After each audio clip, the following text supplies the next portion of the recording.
আমি তোমাকে চিনতে পারি না, বুঝতে পারি না, জানতে পারি না, আমায় ক্ষমা করো ঠাকুর, আমায় ক্ষমা করো ঠাকুর। এই যখনই ক্ষমা করো বলেছে, সঙ্গে সঙ্গে নারায়ণ বলে উঠলেন, ভোলানাথ, তোমার মতন পরম বৈষ্ণবকে আমি কেন ক্ষমা করব? আমি তো ক্ষমা করতে পারি না। বরং আমি একটা জিনিস দেখে আমি খুব খুশি হলাম, যে রূপে তোমার মতন বৈষ্ণবের মন টলেছে, আমি এই এতক্ষণে বুঝতে পারলাম আমার মোহিনী রূপ সার্থক হয়েছে। নিতাই গৌর হরি বল, হরি বল, হরি বল। কারণ আমি নারী রূপ ধরেছি, এটা আমি বুঝতে পেরেছি, এটা আমি জানি, কিন্তু এই নারী রূপটা কতটা মাধুর্যে পরিপূর্ণ সেটা আমার জানা হয়নি। তাই এই তোমার মতন বৈষ্ণবের মন যখন আমার রূপে টলেছে, আমি বুঝেছি আমি মোহিনী রূপ সার্থক করেছি। যখন এই কথাটি বললেন, তখন এবার ভোলানাথ বলছেন, মোহিনী, হে নারায়ণ, এতক্ষণ তুমি এই এতটা রাস্তা যে নারী রূপ ধরে তুমি আমাকে ভুলিয়ে আনলে, আমি হাত জোর করে একটাবার অনুরোধ করছি, ওই মোহিনী রূপটা আমাকে আর একটিবার অন্তত দেখা, আমি প্রাণ ভরে দর্শন করব।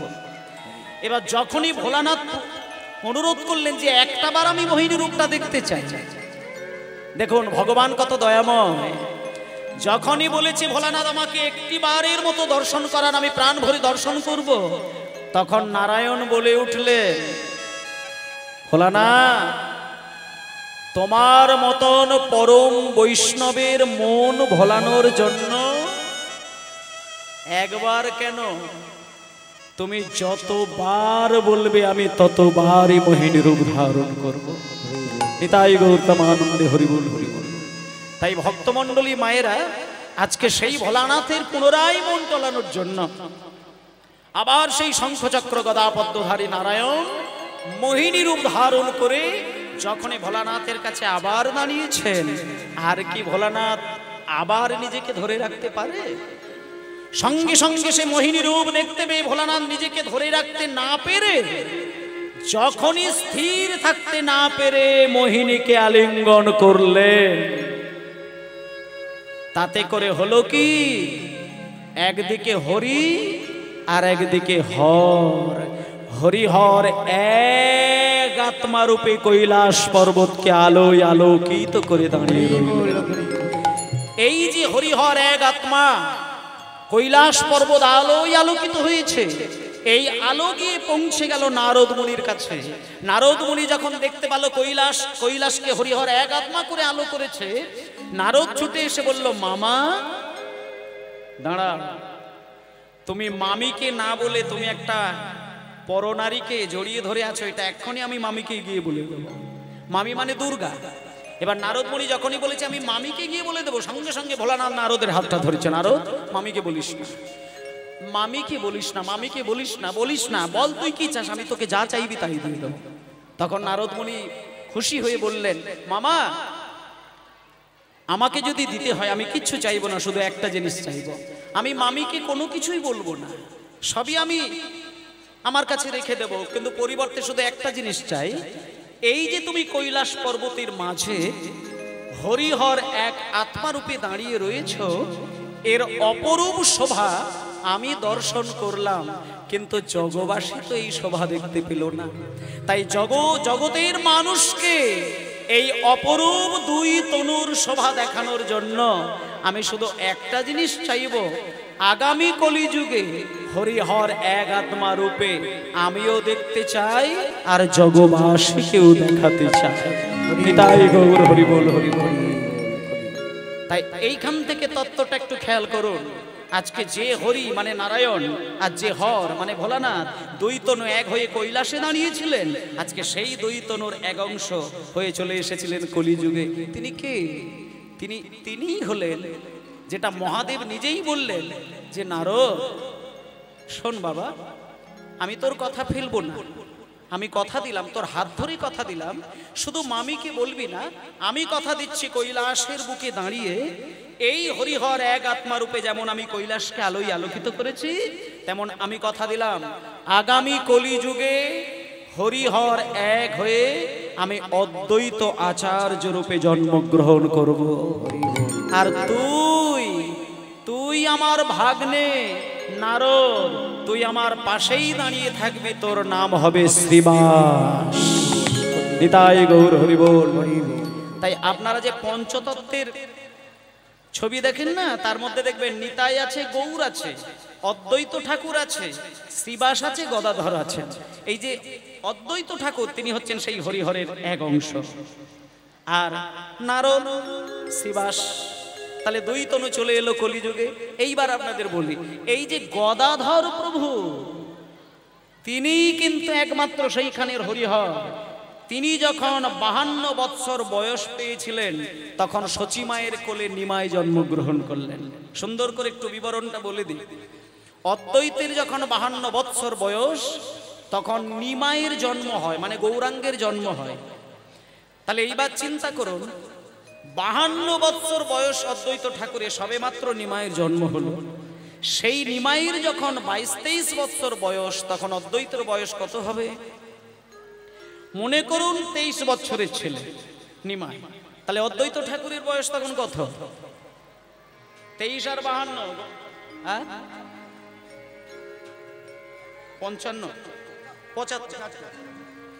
তাহলে 23 আর 52, 75। তাহলে 75 বৎসরের বয়স্ক মানুষ। সুন্দর করে একটু তত্ত্বটা দেখুন।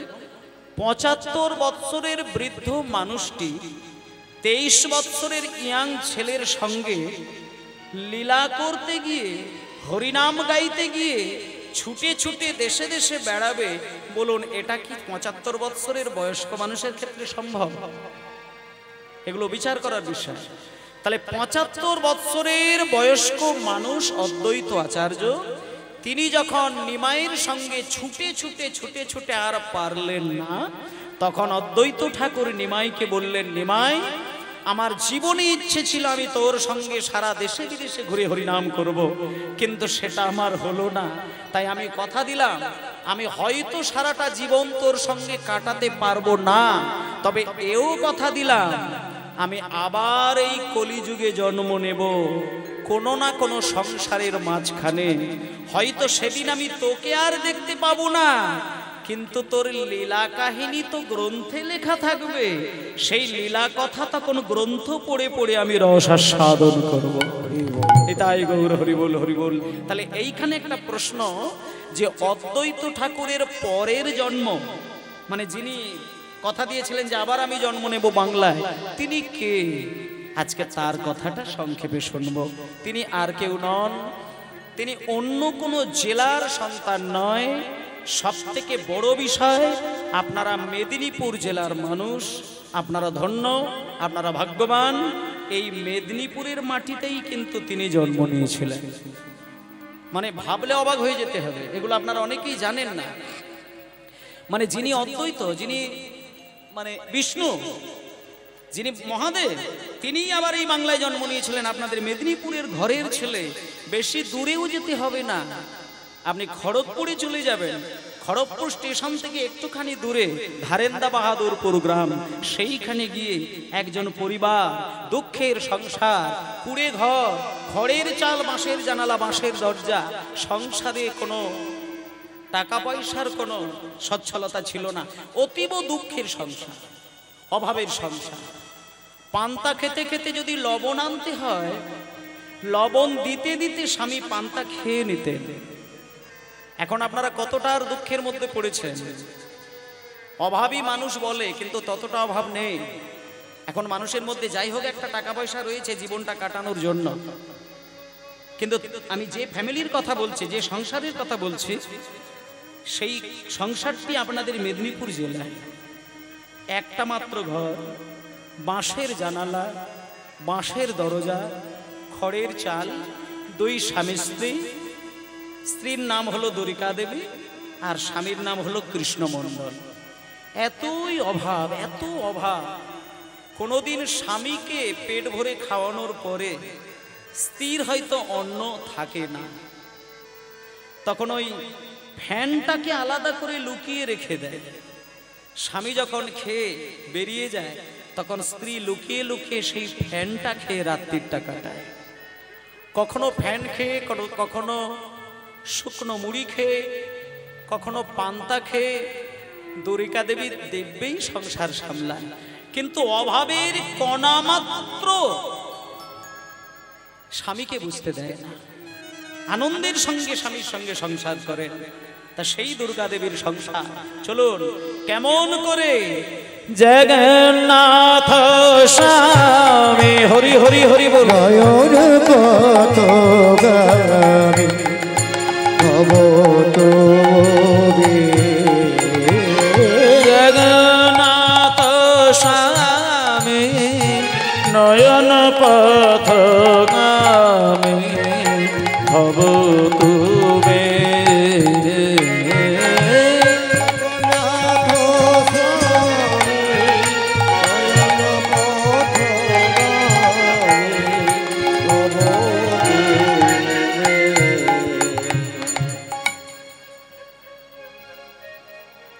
ভক্তমণ্ডলী মা বাবা,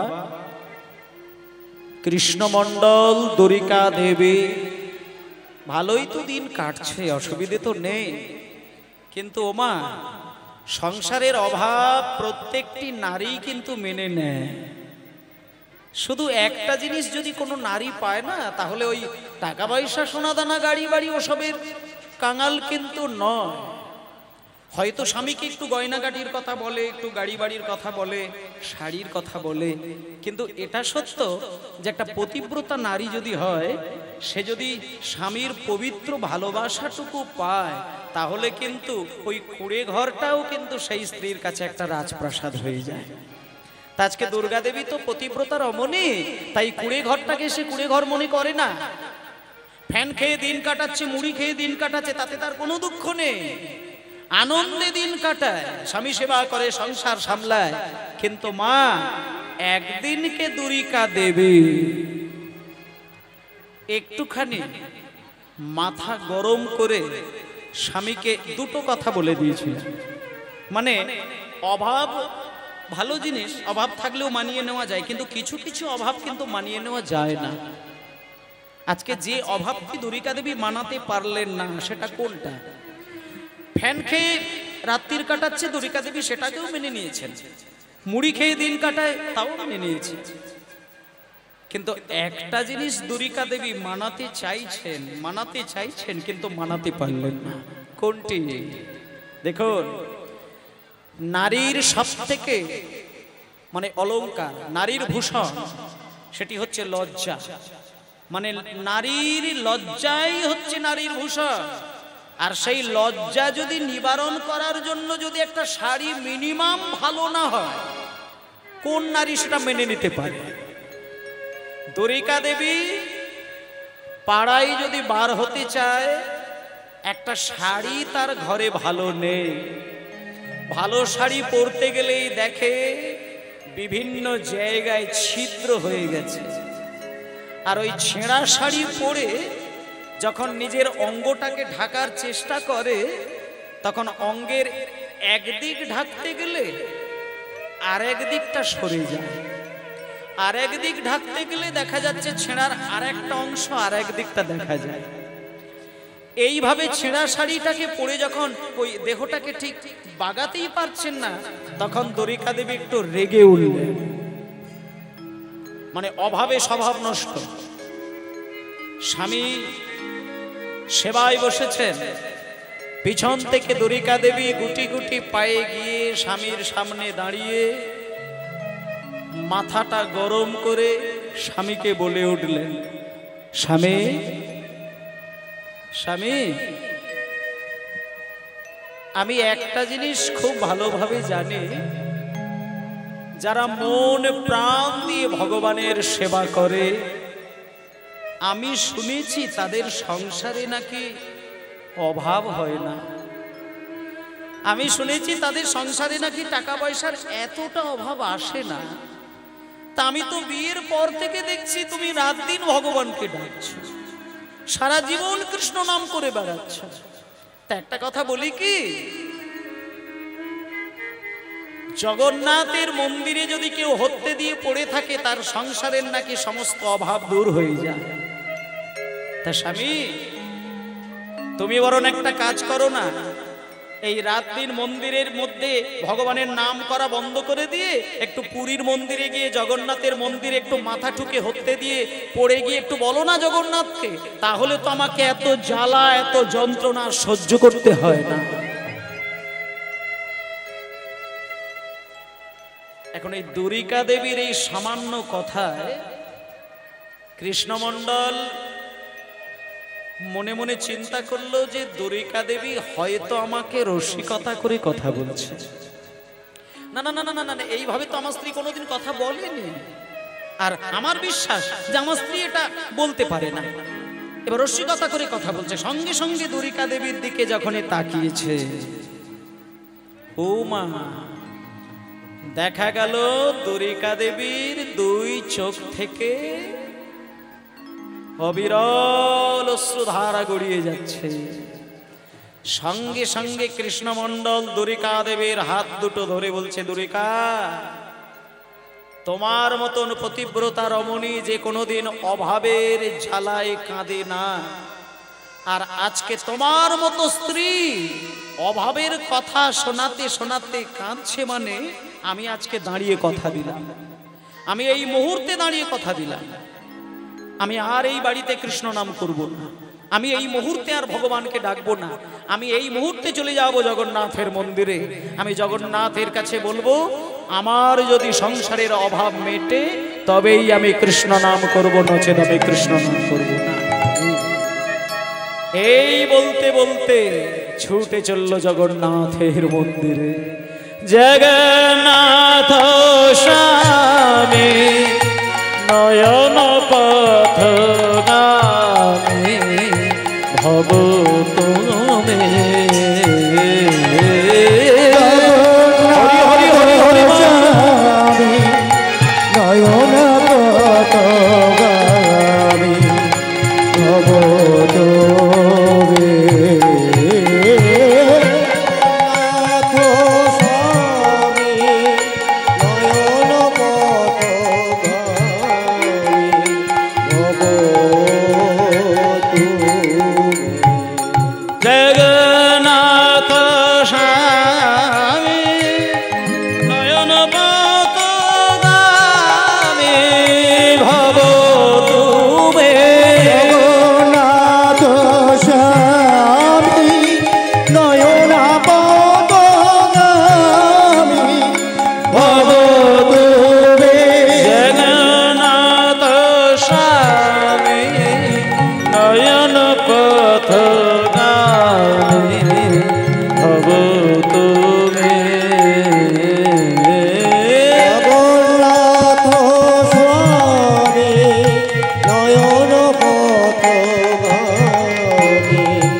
নিতাই গৌর হরি বল হরি বল হরি বল হরি হরি।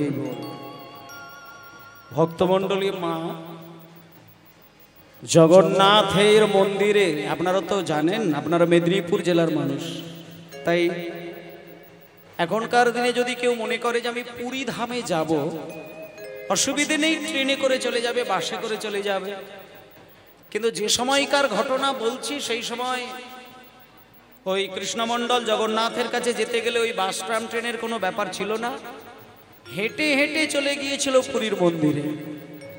আর হেঁটে হেঁটে কয়েকটা দিন কয়েকটা রাত্রির কাটতে কাটতে কটা মাস কেটে গেল, ইতিমধ্যেই পৌঁছে গেল উড়িষ্যায় পুরীর মন্দির। এইবার পুরীর মন্দিরে গিয়ে আমরা সমুদ্রে স্নান করি, সবাই সমুদ্রে স্নান করি, পুরী ধামে যাওয়া মানে সমুদ্রে স্নান। আর সমুদ্রে স্নান করার সময় আমরা যেটা করি না, জগন্নাথ দেবের দর্শন পেতে গেলে, কৃপা লাভ করতে গেলে, দেখুন আজকে কৃষ্ণমণ্ডল কি করলেন। কৃষ্ণমণ্ডল সমুদ্রে স্নান করেই জগন্নাথ মন্দিরে যাচ্ছেন মহাপ্রভুর কৃপা লাভের আশায়।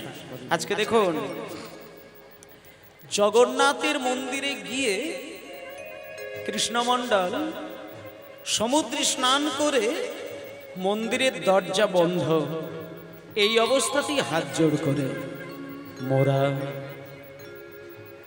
মোরা তবু চরণে শরণাগত, মোরা তবু চরণে শরণাগত,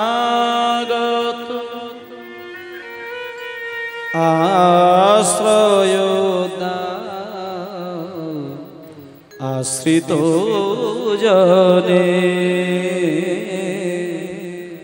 হে গোবিন্দ রাখো চরণে,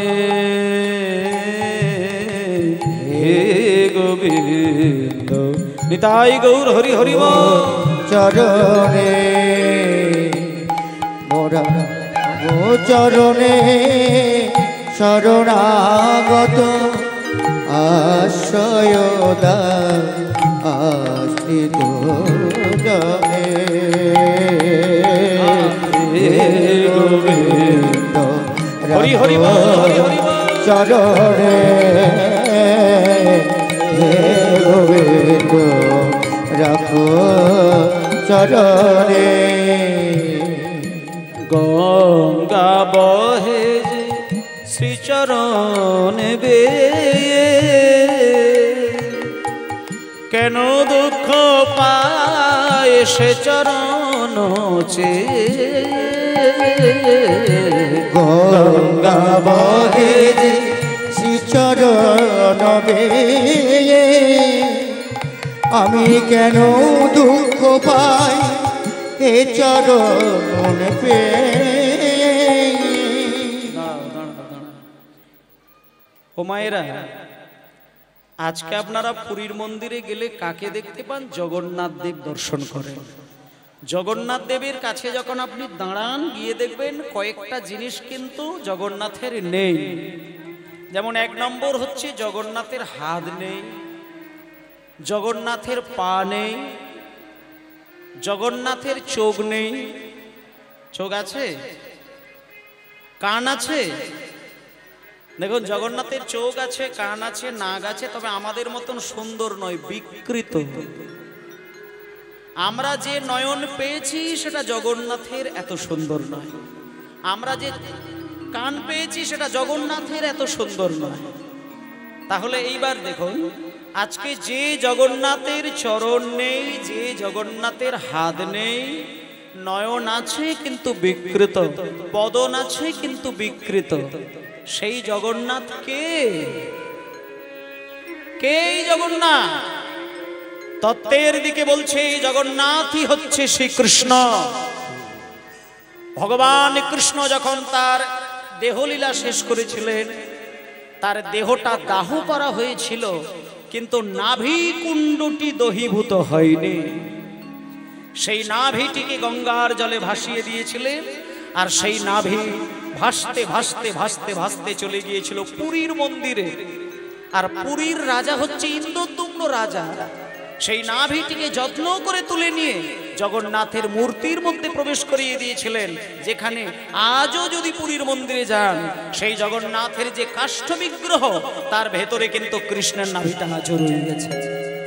সব থেকে বড় কথা হচ্ছে, প্রত্যেক 12 বৎসর অন্তর অন্তর ওই পুরীর মন্দিরে একটা উৎসব হয়, যে উৎসবটির নাম হলো নবকলেবর।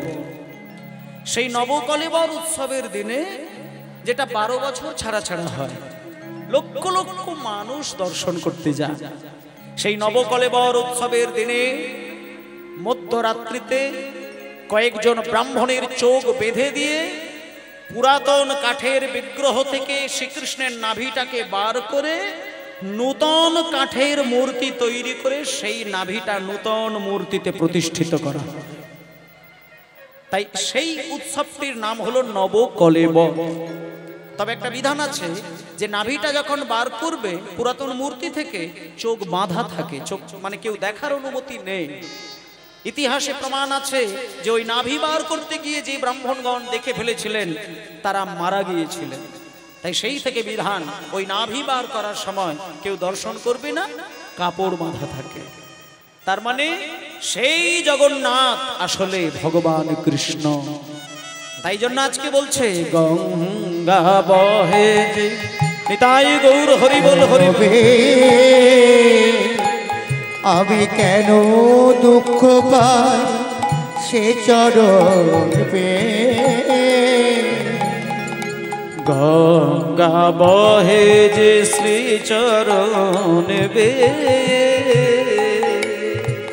বলো কেন দুঃখ পায় সে চরণ চেয়ে।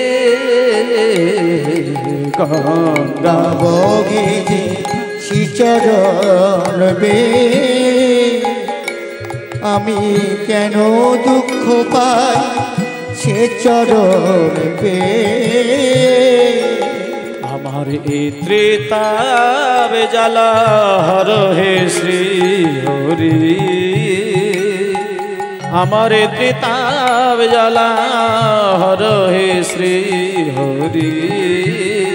চাহ করুণা সিক্ত নয়নে রাখো চরণে। হরি হরি বল হরি হরি বল। হে গোবিন্দ রাখো চরণে, হে গোবিন্দ রাখো চরণে। গঙ্গা বহে যে চরণ বে, আমরা কেন দুঃখ পাবো সেই চরণ চেয়ে। ওমা, এই পৃথিবীতে যত নদী আছে প্রত্যেকটি নদীর থেকে গঙ্গা হচ্ছে সবথেকে পবিত্র নদী। কেন পবিত্র নদী? একমাত্র পৃথিবীতে যত নদী রয়েছে গঙ্গা হচ্ছে সবার উপরে। তার কারণ শুধু একটাই, গঙ্গার সৃষ্টি হচ্ছে বিষ্ণুর চরণ। মানে গঙ্গা তৈরি হয়েছে বিষ্ণুর চরণ থেকে, আর গঙ্গার শেষটা কিন্তু রয়েছে শিব ঠাকুরের মাথায়। মানে গঙ্গার এক প্রান্ত রয়েছে বিষ্ণুর চরণ, আর এক প্রান্ত রয়েছে শিবের মাথায়। তাই এত বড় পবিত্র নদী গঙ্গা ছাড়া এ পৃথিবীতে কোনো নদী নেই। তাই জন্য আজকে বলছি ঠাকুর, তোমার চরণ থেকে গঙ্গা নদীর উৎপত্তি হয়ে সেই নদীর জলে জগতের প্রত্যেকটি মানুষকে পবিত্র করে বেড়াচ্ছে। আর আজকে আমি তোমার চরণ চেয়ে ডুবে মরবো ঠাকুর। কত সুন্দর কথা। গঙ্গা বহে যে চরণ বেয়ে, আমরা কেন দুঃখ পাবো সেই চরণ চেয়ে। এই এত সুন্দর গান রচনা করেছেন একজন মুসলমান, যার নাম হলো কাজী নজরুল ইসলাম। ভিক্ষা চাহিলে মানুষ নাহি ফিরায়। আহা, অপূর্ব কথা। এই গানটা লিখেছেন মুসলমান কবি কাজী নজরুল। মানে আমরা সনাতন ধর্মের মানুষ হয়ে এত গভীরে চিন্তা করি না, কিন্তু একজন মুসলমান হয়ে কি বলেছেন দেখুন। বলছে ভিক্ষা চাহিলে মানুষ নাহি ফিরায়, আর তোমার দুয়ারে যদি কোনো ভিখারি গিয়ে হাত পাতে, তুমি কি তাকে ফেরাবে? আরো পরিষ্কার করে একটা কথা বলি না, মনে করুন কেউ 100 বিঘে জমির মালিক, 100 বিঘে জমির মালিক, তার দরজার সামনে যদি কোনো ভিখারি এসে হাত পেতে বলে যে আমি কদিন খাই না, আমাকে কিছু ভিক্ষা দাও। খেয়াল করে দেখবেন 4 বিঘে 10 বিঘে 50 বিঘে 100 বিঘের মালিক যারা হয়, তারাও কিন্তু ভিখারিকে ফেরায় না। 10 টাকা 20 টাকা 100 টাকা 500 টাকা দেবে। তাই জন্য আজকে কাজী নজরুল ইসলাম বলছেন যে ঠাকুর, সামান্য 2-4 বিঘে জমির মালিক যারা হয়, তাদের কাছে যদি কোনো ভিখারি গিয়ে হাত পেতে কান্নাকাটি করে, তারা ফেরায় না, 10টা টাকা হলেও কিন্তু ভিখারির হাতে তুলে দেয়। আর তুমি তো বিশ্ব ব্রহ্মাণ্ডের মালিক, তোমার কাছে আমার মতো ভিখারি যদি হাত পেতে কাঁদে, তুমি কি তাকে ফিরিয়ে দিয়ে ভালো থাকতে পারবে ঠাকুর? এই কথাটা কে লিখলেন? নজরুল। এই দেখুন, আমি বলছি না, কত সুন্দর মানে দেখুন। ভিক্ষা চাহিলে মানুষ নাহি ফিরায়, তোমার দুয়ারে হাতে পাতিল যে ফিরাবে কি তুমি তার হরি বল হরি বল মানুষ নাকি ফিরা তোমার দুয়ারে হাতে পাতিল সে ফিরাবে কি তুমি ভিক্ষা চাহিলে মানুষ নাহি ফেরা তোমার দুয়ারে হাতে পাতিল যে ফিরাবে কি তুমি তাই মোরা তব চরণে শরণাগত তব চরণে শরণাগত আশ্রয় দাও আশ্রিত জনে হরি হরি হে গোবিন্দ রাখো চরণে হে গোবিন্দ রাখো চরণে রাখো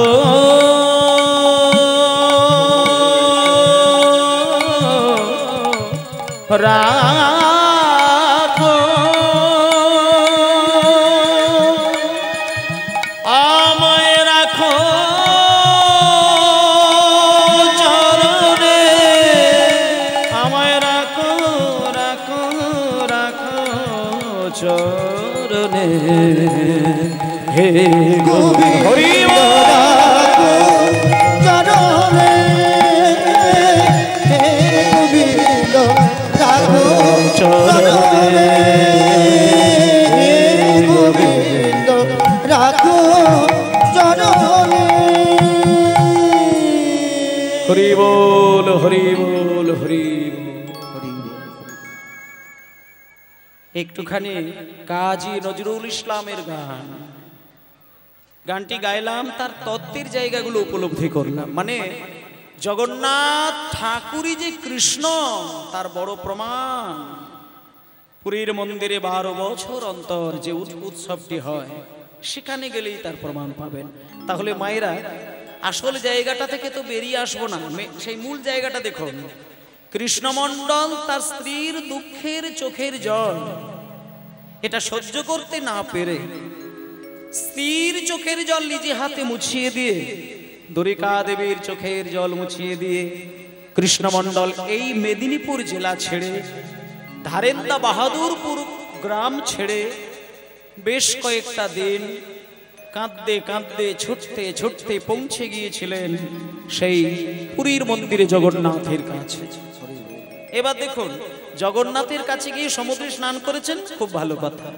স্নান টান করে ওই ভগবানের নাম নিতে নিতে নিতে নিতে নিতে নিতে চলে গিয়েছেন পুরীর মন্দিরে।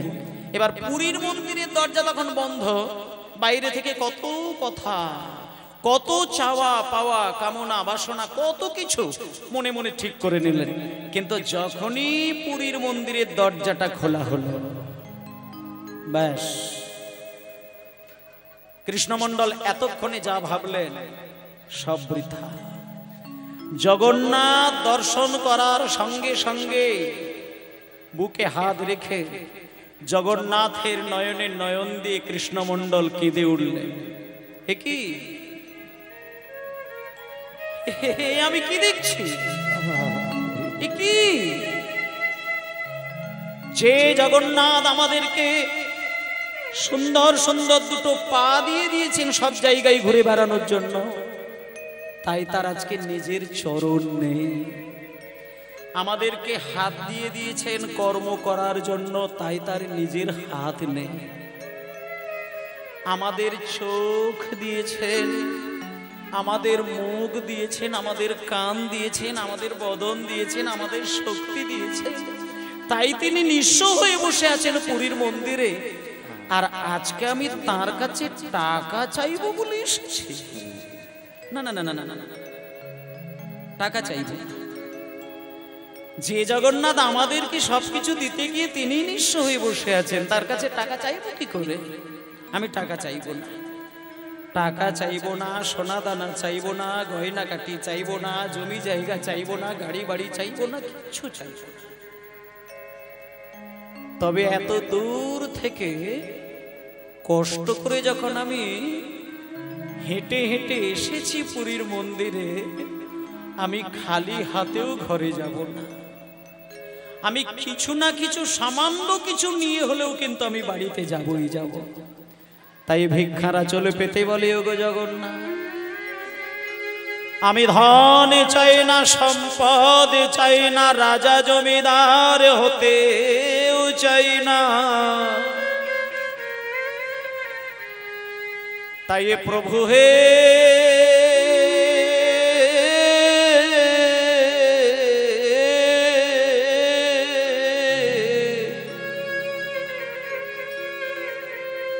এই দাসকে যদি কিছু দিতে হয়, ওগো জগতের না, তাহলে তুমি শুধু আমায় একটা। মায়েরা, এই জায়গাগুলো মানে লীলা শুনতে হবে, নিজের জীবনে প্রতিফলিত করতে হবে। আজকে কৃষ্ণমণ্ডলের পরিপূর্ণ ইচ্ছে ছিল যে তিনি তার স্ত্রীর চোখের জল মোছাবে বলে জগন্নাথের কাছে যাওয়া, কিন্তু আজকে জগন্নাথের কাছে গিয়ে যে রূপটি দেখেছে, নিজের চাওয়া পাওয়া সব ঘুরিয়ে দিলেন। জগন্নাথের কাছে গিয়ে ভিক্ষারা চলে পেতে বলে, ওগো জগন্নাথ,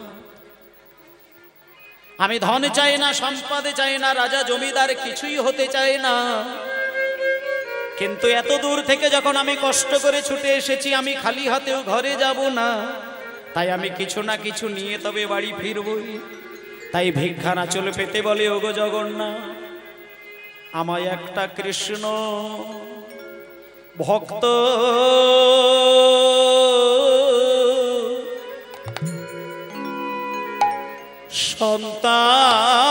সন্তান দিও,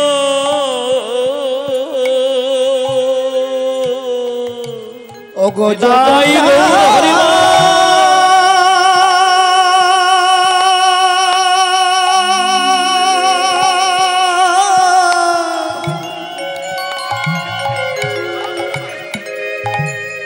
ওগো জগন্নাথ,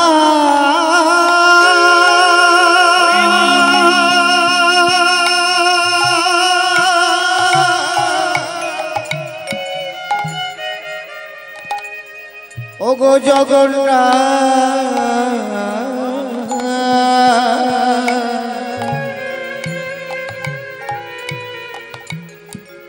আমায় কৃষ্ণ ভগত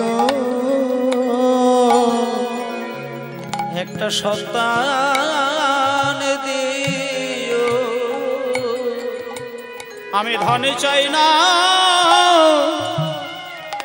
আর ওই সম্পদ চাই না। এই জায়গাতে একটা প্রমাণ হচ্ছে কি, ভগবানের কাছে যেতে গেলে মায়ার বাসনা ভগবানকে কোনোদিন বলতে নেই। মায়া কান্না কাঁদলে পরে ভগবান বেশি দুঃখ দেয়। আপনি ঠাকুর ঘরে গিয়ে কেঁদে কেঁদে আপনি যা কিছু বললেন, সেটা যদি আপনার নিজের স্বার্থে হয়ে থাকে, তার সত্ত্বেও যদি আপনি কান্নাকাটি করেন, এটা কিন্তু তোমার মায়া কান্না হয়ে গেল, প্রেমের কান্না নয়। আজকে কিন্তু কৃষ্ণমণ্ডল জগন্নাথের কাছে কান্নাকাটি করছে বটে, কিন্তু সেখানে প্রেমের কান্না কেঁদে কেঁদে একটা সন্তানের বাসনা করছেন। এবার একটা কথা হচ্ছে কি, আমরা যদি ভগবানের কাছে গিয়ে বলি যে ঠাকুর,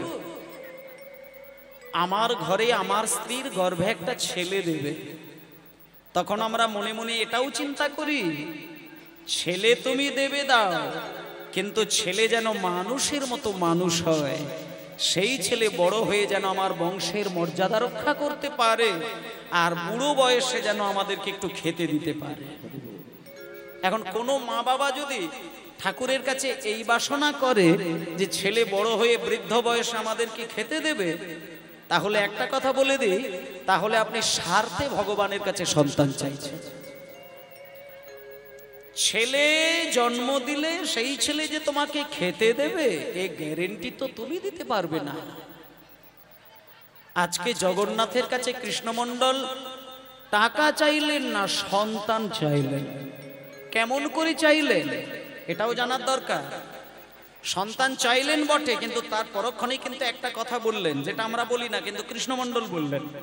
কৃষ্ণমণ্ডল বললেন, হে জগন্নাথ, আমি এই যে আঁচল বাড়িয়ে দিয়ে তোমার কাছে একটা সন্তানের কামনা করছি, বাড়িতে আমার স্ত্রী অনেক কান্নাকাটি করছে, আমি তোমার কাছে কিচ্ছু চাই না, শুধু আমার স্ত্রীর গর্ভে তুমি একটা পুত্র সন্তান দিও, যে সন্তান জন্মের পর থেকেই আমাদের নয় যেন তোমার সেবাটুকু যেন দিয়ে যেতে পারে। আমি আর কিছু চাই না, তুমি এমন সন্তান আমার ঘরে তুমি পাঠিয়ে দিও যে সন্তান জন্মের পর থেকে যেন শুধু তোমার কথা বলতে পারে, আর আমি কিছু চাই না। মানে একাধারে বলা যায় যে একটা কৃষ্ণ ভক্ত সন্তান যেন আমার ঘরে আসে। তাই জন্য আজকে কেঁদে কেঁদে আমায় একটা কৃষ্ণ ভক্ত সন্তান দিও, আমায় কৃষ্ণ তাই গৌর নামানন্দে হইব সন্তান দিও। আমি ধন চাই না, সম্পদ চাই না, আমায় কৃষ্ণ ভক্ত সন্তান দিও। আমি ধনে চাই না, মানে চাই না, কৃষ্ণ ভক্ত সন্তান দিও।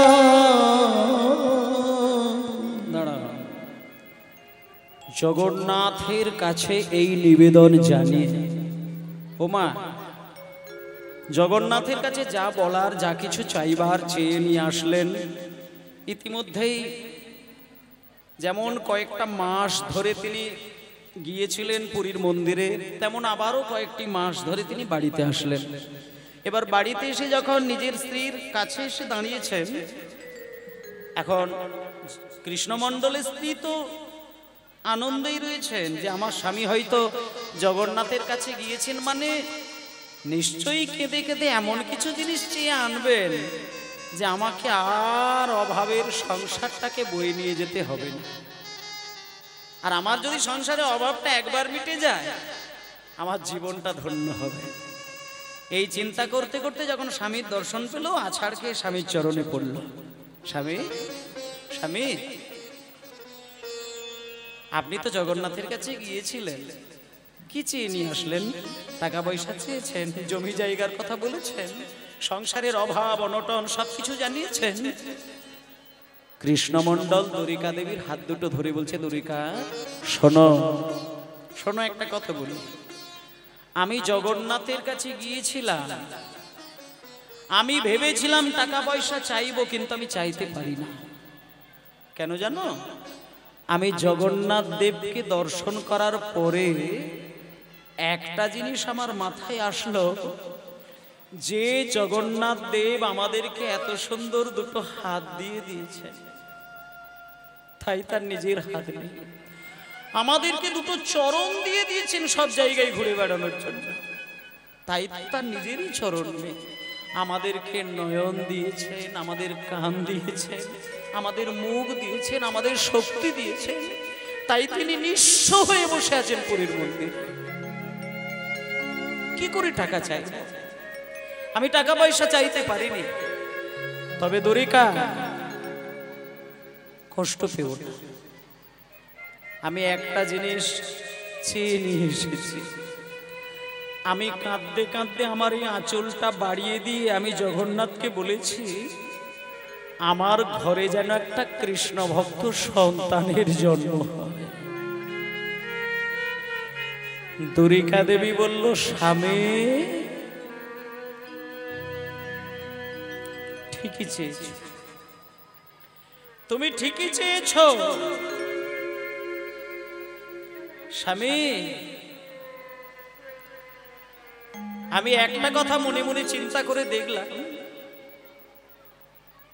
আমাদের সংসারে হয়তো শত অভাব, কিন্তু কোনোদিন তো আমাকে না খেয়ে দিন কাটাতে হয়নি। কোনোদিন দুটো শুকনো মুড়ি, কোনোদিন পান্তা, কোনোদিন ফেনা ভাত, কোনো না কোনো কিছু খেয়ে তো দিনটা চলে। অনাহারে তো আমার দিন কাটে না।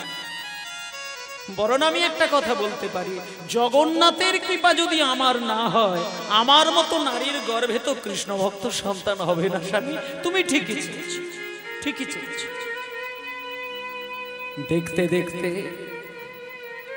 একদিন দ্বারিকা দেবী গর্ভবতী হয়ে উঠলেন। কয়েকটা মাস পরে দিনে দিনে দিন যায়, শশীকলার মতো বেড়ে ওঠে দ্বারিকা দেবীর গর্ভ। একদিন সেই দুঃখের সংসার আলো করে, কৃষ্ণমণ্ডলের সংসার আলো করে দ্বারিকা দেবীর কোলে একটা জন্ম নিল ছোট্ট ছেলে। আদর করে বাবা ছুটে গিয়ে ছেলের একটা নামকরণ করে দিলেন। যেহেতু সারাটা জীবন অভাবের সংসার, দুঃখের সংসার, তাই বাবা মা আদর করে সেই ছেলেটির নাম রাখলেন দুঃখী। বলে ধারেন রাতে জন্ম নিল শ্রী দুঃখী মন্ডল। হরি জন্ম নিল শ্রী দুঃখী নন্দ, রাতে জন্ম নিল শ্রী দুঃখী নন্দ। ওই রাধারীর রাতে জন্ম নিল শ্রী দুঃখী নন্দ। আর মাতার নাম দুর্গা, পিতা কৃষ্ণ মন্ডল। মাতার নামে দুর্গা, পিতা কৃষ্ণ মন্ডল। মাতার নামে দুর্গা, পিতা কৃষ্ণ মন্ডল। পুত্র হেরি পিতা মাতারি আনন্দ না ধরে, পিতা মাতার আনন্দ না ধরে। পুত্র হেরি পিতা মাতার আনন্দ না ধরে। পুত্র খেদি পিতা মাতার আনন্দ না ধরে। আর পাড়া প্রতিবেশী সবে জয়ধ্বনি করে হরি হরি বল। প্রতিবেশী সবে জয়ধ্বনি করে। না পাড়া প্রতিবেশী সবে জয়ধ্বনি করে। পাড়া প্রতিবেশী সবে জয়ধ্বনি করে। উলুধ্বনি শঙ্খধ্বনি করে নারীগণ। উলুধ্বনি শঙ্খধ্বনি করে নারীগণ। উলুধ্বনি শঙ্খধ্বনি করে নারীগণ। বাহু তুলে হরি বল বলে ভক্তগণ। হরি বল তুলে হরি বল বলে ভক্তগণ। বাহু তুলে হরি বল বলে ভক্তগণ। বাহু তুলে হরি বল বলে ভক্তগণ। তাদের আনন্দ ধরে না, আনন্দ ধরে না, আনন্দ ধরে না, আনন্দ ধরে না। পুত্রেরই জন্ম হেরে আনন্দ ধরে না। পুত্রের জন্ম হেরি আনন্দ ধরে না। পুত্রের জন্মে ঘেরে আনন্দ ধরে না। ওই পুত্রেরই জন্ম হেরে ধারের লাগা মেহের মাঝে।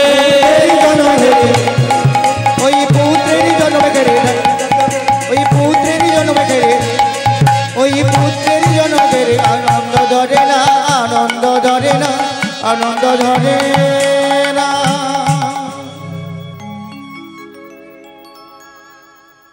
মা, আজকে যখন ধারেন্দা বাহাদুরপুর গ্রামে সেই দ্বারিকা দেবীর কোল আলো করে, কৃষ্ণমণ্ডলের সংসার আলো করে, যখন সেই জগন্নাথের কাছ থেকে চেয়ে নিয়ে আসা যে সন্তান জন্ম পেল, মানে এত সুন্দর একটা দুঃখের সংসার একেবারে আলোয় ভরে গেল। আর সেখানে দুঃখ বলে কিছু মনে হলো না। আর যেদিনকে ছেলেটা জন্ম নিয়েছে, যে কোনো ছেলে কিন্তু জন্ম নিলে কাঁদবেই কাঁদবেই কাঁদবে, সব সন্তান জন্ম নিয়ে কাঁদে। তা আজকে দুর্গা দেবী সন্তান জন্ম নিয়েছে, তো তাই জন্য প্রথম সন্তান এত কান্নাকাটি করছে যে দ্বারিকা দেবী হাজার ভোলানোর চেষ্টা করছে নানান ভাবে, কিন্তু ছেলের কান্নাই ভুলছে না। এত চিৎকার করে কাঁদছে সন্তান। কেমন করে কাঁদছে? মামা বলিয়া শিশু